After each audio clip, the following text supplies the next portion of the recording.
Bismillahirrahmanirrahim. Ya, jadi teman-teman kalau punya rumah kayak gini ya berantakan, ada anduk di situ, ada jaket di sini, ada gini. Jadi jangan marah ya teman-teman. Jadi sebagai bapak-bapak Gen Z yang kita itu radikal, ramah, terdidik dan berakal, kita memiliki esensi perencanaan bagaimana agar ini semua bersih kan gitu. Tinggal aja lakukan saja. Jangan nggak usah marah-marah, nggak usah mikir-mikir.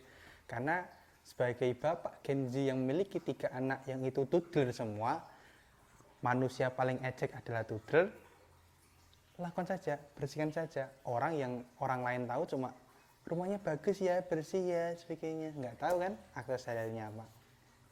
Yuk kita bereskan. Ya, jadi gini ya teman-teman, keseharian seorang bapak-bapak yang kalau istrinya baru pengajian itu ya beres-beres, nyuci dan sebagainya.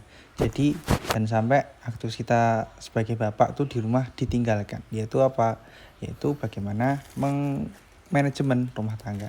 Kalau ketua rumahnya istri kita, tapi kalau ketua rumah tangga tetap bapak ya. Jadi apapun itu bapak Gen Z ya, itu harus bisa membackup semua apa yang istri kita nggak bisa lakukan. Nah dari situ inilah salah satu trik and tips ya, beres-beres ya, bersih-bersih biar tempat tuh nyaman, enak.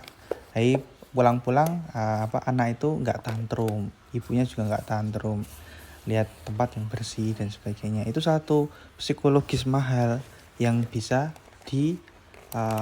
bangun dalam rumah tangga. Karena apa? Kalau kita melihat tempatnya tuh berantakan, pasti mental terus pikiran tuh jadi beban. Tapi kalau tempatnya bersih itu beda juga menerapkannya, pasti agak nyaman, tidur di mana aja nyaman dan sebagainya.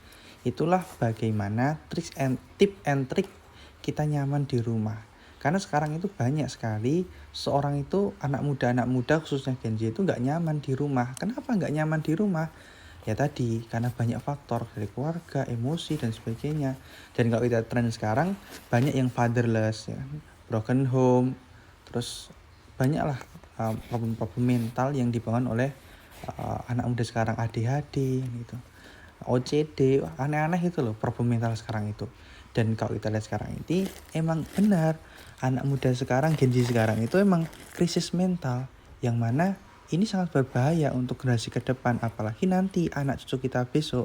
Materi itu sebenarnya hanya ngobrol santai aja ya.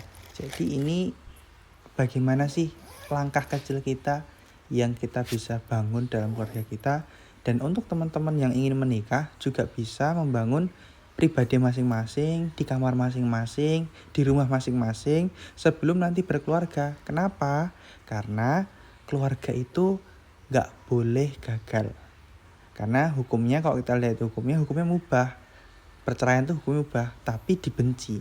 Maka dari itu kalau bisa berkeluarga itu ya sampai sehidup dan sesurga, bukan hanya di dunia saja. Dan ini langkah-langkah kecil yang Bapak Gen Z saya pribadi lakukan untuk bagaimana menjaga psikologis anak-anak kita, istri kita, agar ke depan lebih baik. Dan tempat-tempat penataan tempat juga mempengaruhi ya, arsitek juga mempengaruhi sekali bagaimana kita bisa hidup, menjaga marwah, menjaga kehidupan, tempat-tempat anak mana, tempat-tempat dapur mana. Kalau yang rumahnya minim ya mohon maaf, itu juga tetap bisa lah pokoknya. Kalau nggak di luar ya di dalam rumah, seperti itu. Jadi nggak ada alasan ya, tempat itu nggak ada alasan, kecil besar itu sama aja hakikatnya. Semua tergantung pada pemikirannya. Terima kasih.